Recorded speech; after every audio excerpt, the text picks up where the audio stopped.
Pourquoi se motiver à être une meilleure maman?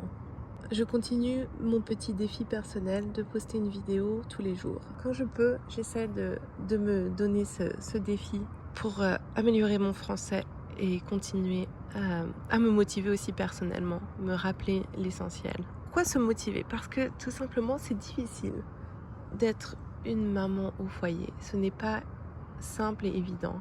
Je regardais l'autre jour un documentaire, plutôt un commentaire par rapport à un documentaire. C'était un documentaire qui suivait une maman anglaise qui ne voulait pas faire d'efforts et qui voulait vivre une vie facile, mais c'était au détriment de son enfant.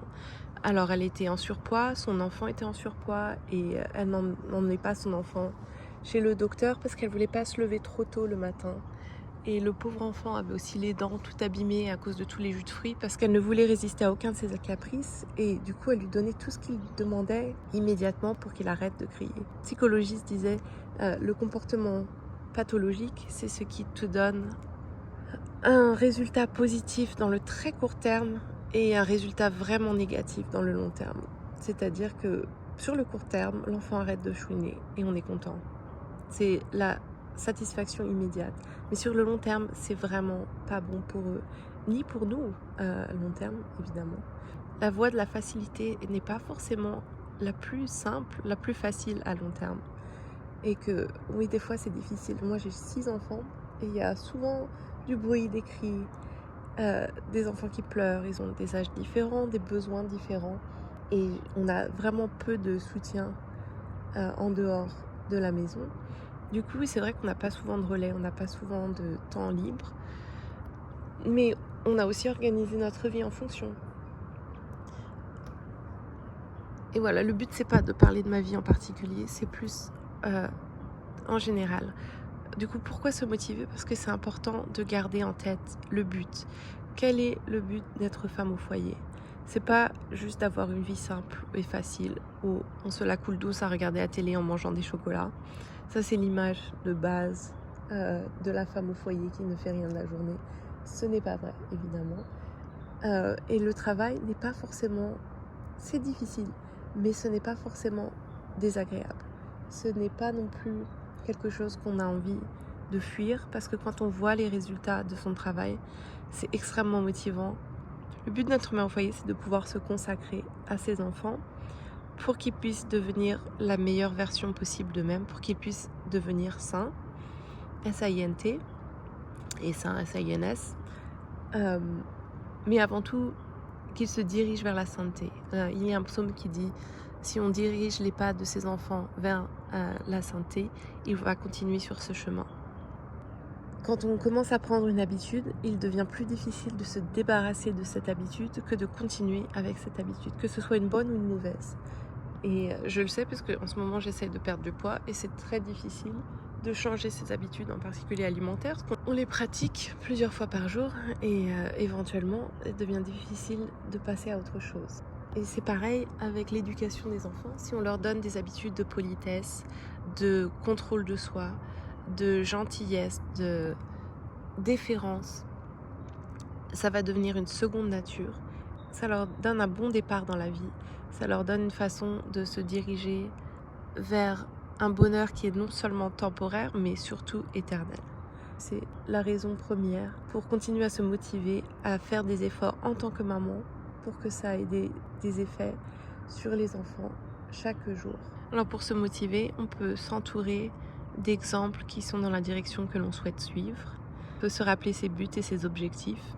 On peut se rappeler ses progrès et le chemin parcouru depuis notre départ. En particulier pour la maternité, j'ai trouvé cette remarque tout à fait pertinente. Quelqu'un disait, quand on étudie un sujet pendant 5 ans, c'est comme si on avait un master dans ce sujet. À partir du moment où on s'occupe de nos enfants, au bout de 5-6 ans, on devient incollable sur leur caractère. On sait comment ils vont réagir.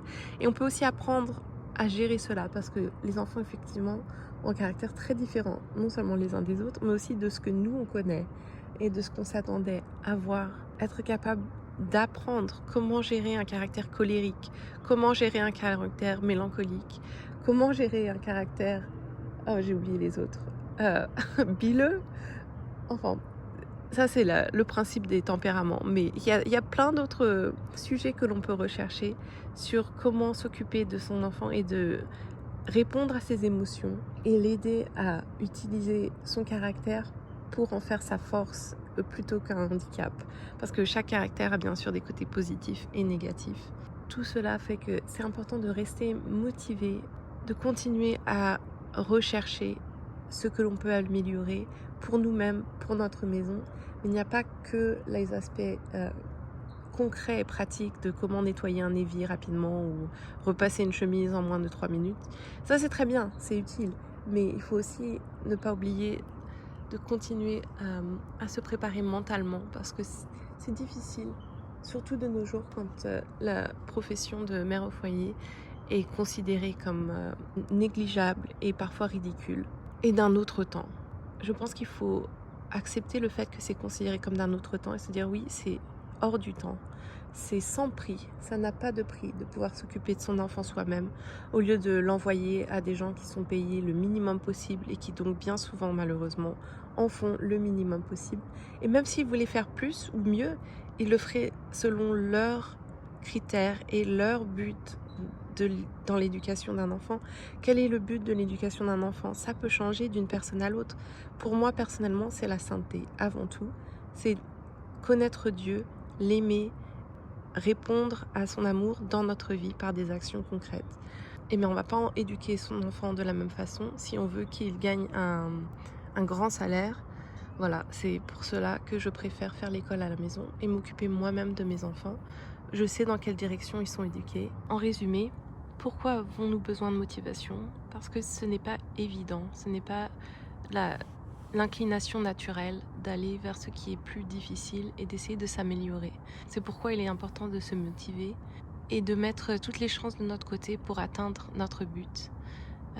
J'encourage toutes les mamans à chercher et à partager ce qui les motive pour être le meilleur d'eux-mêmes et répondre du mieux possible à leur devoir d'état de maman. Il y a des choix à faire qui ne sont pas toujours évidents. Il y a parfois des choses à changer dans notre vie, à court ou à long terme. Et on peut toujours continuer à s'améliorer. Voilà, donc j'encourage tout le monde à rechercher ce que l'on peut encore améliorer et aussi à ne pas oublier ce qu'on a déjà accompli. Je pense que c'est très important quand on peut voir tout ce qui nous reste à faire. Des fois, on peut être impressionné, c'est-à-dire se sentir tout petit et se sentir coupable en quelque sorte. Oui, je pense qu'il y a une sorte de culpabilité qu'on nous fait porter et qu'on s'impose à nous-mêmes. Mais il ne faut pas oublier tout ce qu'on a déjà fait comme changement dans notre vie pour être maman et pour être une bonne maman. Et il n'y a pas de honte à vouloir être une bonne maman, c'est une bonne chose. Et il ne faut pas oublier cela. Voilà, donc je vous encourage à vous motiver, quelle que soit la façon dont vous arrivez à vous motiver. N'oubliez pas cette partie-là du travail de maman. C'est de continuer à se dire que oui, ça en vaut la peine. Il faut continuer dans ce but.